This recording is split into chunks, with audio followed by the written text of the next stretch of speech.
Pai do Senhor, queridos, a Janara tinha feito uma pergunta. O Jardim do Éden fica aqui nessa terra. Eu achei muito interessante a consideração dos jovens, né? O Lucas Menezes escreveu aqui vários detalhes, vou até colocar minhas considerações também. Uma coisa que ele colocou até aqui embaixo foi o seguinte: ao meu entender, o jardim permaneceu na terra, escondido pelo Senhor, ou o Senhor o destruiu e não quis dar satisfação a ninguém, e só salvou a árvore da vida e levou-a para o céu. Aí depois colocou ainda: o jardim não posso afirmar onde está, porque a palavra não aponta. Creio que ele ainda está na terra, mas a árvore da vida está na cidade de Deus, como descreve o apóstolo João no livro da Revelação, Apocalipse. O Rodolfo escreveu: o jardim do Éden não existe mais, foi destruído após o dilúvio. Se o jardim estivesse ainda na terra, com certeza já teria sido descoberto, afinal 100% da superfície da terra já foi mapeada e registrada. O Lucas até escreveu aqui, colocou o versículo de Gênesis, né? 6,17: porque eis que trago o dilúvio sobre a terra para destruir de debaixo do céu toda a carne que é o espírito de vida, tudo o que há na terra expirará.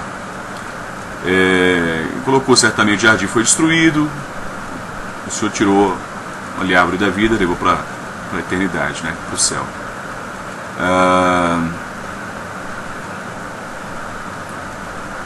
O Esdras escreveu aqui também, faz uma comparação entre a árvore da vida em si e ter as respostas, assim Deus vai revelar. E colocou detalhes ali a respeito do caule, a folha, a flor, o fruto, a semente, isso num contexto profético.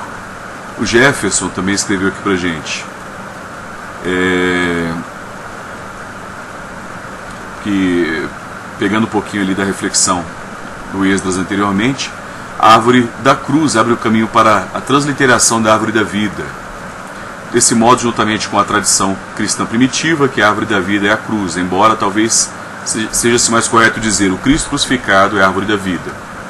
Sua morte na cruz, com o tratar com a nossa natureza pecaminosa, abriu o caminho e se tornou-se árvore de vida. Então, quer dizer ali, a árvore, o madeiro e a vida na árvore, o Senhor Jesus, né? Então, o madeiro com a vida, né? Tá? Então, vou colocar uma consideração para os irmãos aqui, a respeito daquilo que eu entendo, tá? Não estou dizendo que é o que está correto, mas dentro do que a palavra diz, né? Então, como já foi colocado, Gênesis 2,8 fala, primeira coisa para a gente entender, que o Éden não era o jardim, tá? Éden era uma região, e o jardim foi plantado em uma região ali no Éden, tá? Então, é como se Brasília toda fosse o Éden e Asa Norte, o jardim, um exemplo, entendeu? E aí tem Asa Sul, tem outros lugares que fazem parte de Brasília, mas o jardim era só um trecho. Inclusive a versão na linguagem de hoje fala: Deus plantou um jardim na região do Éden. E a versão corrigida, Deus plantou o Senhor Deus um jardim no Éden da banda do Oriente, pôs ali o homem que tinha formado, tá? Então, a região do Éden, não do jardim, tá? Mas a região do Éden, a palavra deixa a entender alguns lugares ali. Fala sobre 4 rios, né? Pison, Gion e Dekel, que é o rio Tigre, e Eufrates, né? Então, a antiga Mesopotâmia, e atualmente o Éden estaria ali onde hoje é a região do Iraque e parte da Síria também. Agora o jardim, a gente não sabe a localização exata onde estaria o jardim, tá? A gente vai até falar disso aqui na frente. Então, o que a palavra fala também? Capítulo 3, 24 de Gênesis, fala que quando o Senhor lançou fora o homem, ele pôs querubins ao oriente do jardim do Éden e uma espada inflamada que andava ao redor para guardar o jardim. Os irmãos prestem atenção, não, mas para guardar o caminho da árvore da vida. E na versão, inclusive, da linguagem de hoje, fala assim: Deus fez isso para que ninguém chegasse perto da árvore da vida. Então, para ficar claro, tá? O Senhor, o propósito dele era guardar o quê? O caminho da árvore da vida. Tem até um outro versículo que eu não anotei, mas que antes do Senhor tirar o homem, deixa eu até ver aqui na Bíblia Judaica que está aberta, se eu não me engano, capítulo 3, versículo 22, por ali.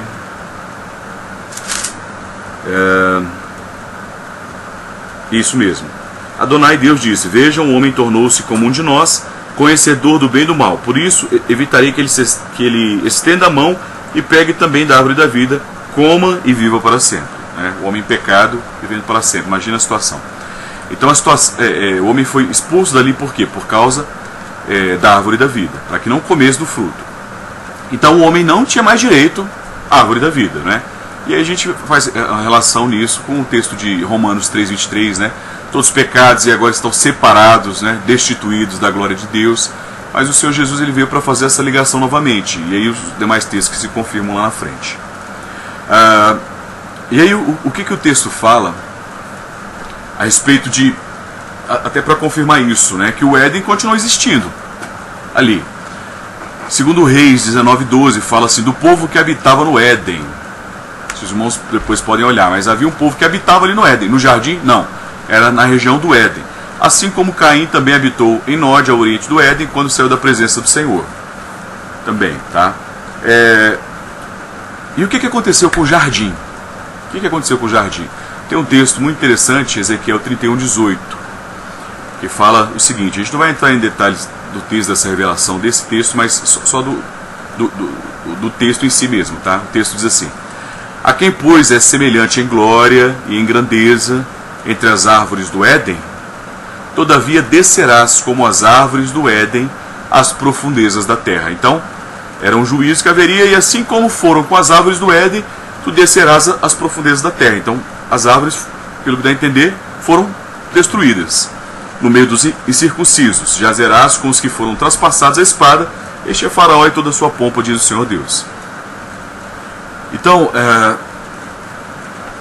o Senhor ele havia criado um jardim para que o homem vivesse ali e para que o Senhor se revelasse ao homem todos os dias. Só que com o pecado, esse jardim, até os irmãos colocaram, foi destruído. Quando? O que dá a entender é que foi no momento do dilúvio, até o texto que o Lucas havia colocado aqui, citado, né? No momento do dilúvio, o jardim foi destruído. Tanto que hoje, a região, como a gente já falou lá atrás, que era o jardim do Éden, jardim do Senhor, a gente vê, é o que hoje? É o Iraque. O que tem lá? Deserto, uma situação terrível, se a gente for ver, politicamente, religiosa, econômica, e tantas questões difíceis que a gente vê. E era lugar onde era o Éden, anteriormente. Então, aquilo que era um lugar de bênção se tornou um lugar de dificuldades, né? E eu entendo até profeticamente que o jardim, se a gente for ver, a árvore fala a respeito da vida do homem, né? E o jardim do Senhor, naquele momento, por causa do pecado, ele foi destruído. Só que o Senhor nos chama hoje de sua igreja, ou o jardim do Senhor. Vamos pegar o texto de Cantares, né? Que vai falando, jardim fechado é minha irmã, minha noiva, sim, jardim fechado, fonte selada. És fonte de jardim, poço de águas vivas, corrente que manam do Líbano. Levanta-te, vento norte, vento sul, assopra no meu jardim, espalha os seus aromas. Entre o meu amado no seu jardim, e coma os seus frutos excelentes. Venha ao meu jardim, minha irmã, noiva minha, para colher a minha mirra com o meu bálsamo, para colher o meu favo com o meu mel, e beber o meu vinho com o meu leite. Comei, amigos, bebei abundantemente, ó amados. O meu amado desceu ao seu jardim, aos canteiros de bálsamo, para apacentar o rebanho nos jardins e para colher os lírios. Descia ao jardim das nogueiras, para ver os renovos do vale, para ver se floresciam as vides e se as romanzeiras estavam em flor. Louvado seja o Senhor. Então, o Senhor ele formou um novo jardim para ele. Através do quê? Da árvore da vida, como o texto foi colocado ali pelos irmãos, né? Então, que jardim é esse? É o jardim do Senhor, a igreja fiel. Agora, um jardim puro, perfeito, santo, imaculado, né? Sem pecado. Por quê? Por causa do poder do sangue de Jesus, que é quem dá o direito de nós sermos jardins do Senhor, né?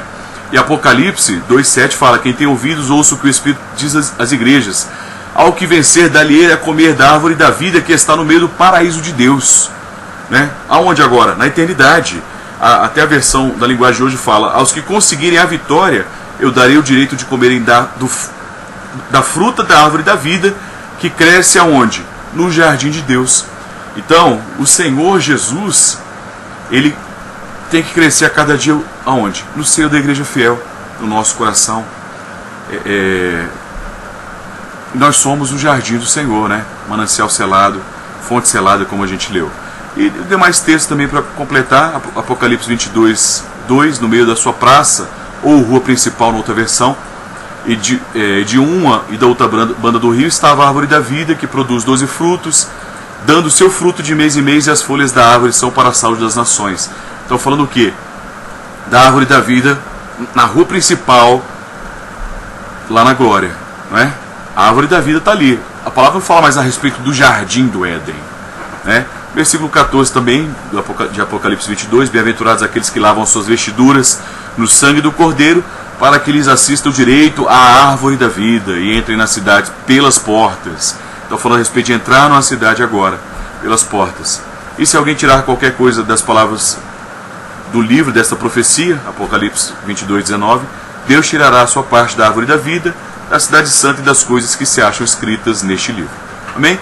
Só algumas considerações a respeito daquilo que eu tenho entendido na palavra, tá? Eu não vi nenhum estudo a respeito disso, mas para que os irmãos busquem um amadurecimento, um crescimento espiritual.